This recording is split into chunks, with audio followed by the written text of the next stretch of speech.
Hi friends, ఎంతో ఈజీగా and టేస్టీగా ప్రాన్స్ బిర్యానీ చేసుకుందాం. వచ్చేసేయండి. ప్రాన్స్ తీసేసుకుందాం, క్లీన్ చేసిన ఉప్పు, కారం, పసుపు, ధనియాల పొడి అండ్ అల్లం వెల్లుల్లి పేస్ట్ అండ్ కొంచెం నెయ్యి అయితే వేసేయండి. కొంచెం పెరుగు కూడా వేసేసి ఆయిల్ వేసేసి బాగా కలిపేసుకొని మ్యాగ్నేట్ అయితే 1 అవర్ చేసేసుకోవాలండి. ఇలా బాగా కలిపేసుకుంటేనే ముక్కకు బాగా పడుతుంది. ఇప్పుడు మనం బౌల్లో తీసేసుకొని కొంచెం నెయ్యి అండ్ ఆయిల్, బిర్యానీ దినుసులు అండ్ ఒక ఆనియన్ అండ్ పచ్చిమిర్చి అయితే వేసేసుకోండి. దాంట్లోని కొన్ని వాటర్ పోసేసుకొని రైస్ అయితే వేసేసుకోవాలి. మీకు ఫ్లేవర్ కోసం పుదీనా, కొత్తిమీర కూడా వేసేసుకోవచ్చు. ఇదైతే రైస్ అయితే బాగా కుక్ అవుతుంది అన్నప్పుడు కొంచెం సాల్ట్ కూడా వేసేసుకోండి. నాదైతే 80% అయితే కుక్ అయింది కదా.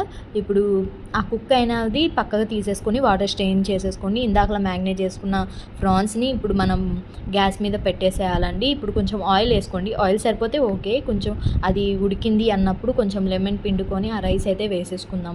అంతే అండి. దీన్ని అయితే ఒక దమ్ పెట్టేసుకోవాలి. ఒక 10 మినిట్స్ హై ఫ్లేమ్లోని మన ప్రాన్స్ బిర్యానీ అయితే రెడీ అవుతుంది. మీరు తప్పకుండా ట్రై చేయండి. ఇష్టం లేని వాళ్ళు కూడా పక్కా తింటారు.